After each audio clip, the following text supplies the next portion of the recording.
Stupore e rabbia per come viene trattata dal governo la montagna veneta nel testo inviato alle Camere che contiene la lista delle opere ritenute strategiche per l'Italia, nonché dei relativi commissari straordinari che dovranno occuparsene.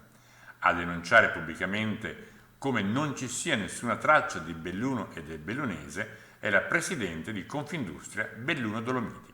Belluno non c'è, purtroppo non c'è, siamo scandalizzati come Confindustria, come imprenditori, ma anche come persone.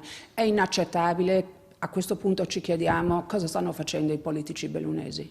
Nella nota di Palazzo Reviviscar si sottolinea come nelle strategie del governo Belluno non esista e non sia mai esistita, e questo nonostante i problemi infrastrutturali del territorio siano noti a tutti i livelli istituzionali, sia sul fronte stradale che su quello ferroviario.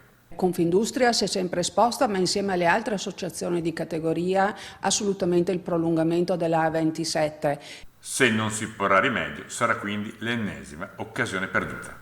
Sono tutti stranamente sbalorditi che non c'è il bellunese. Beh, io sono sbalordita che i nostri politici siano sbalorditi.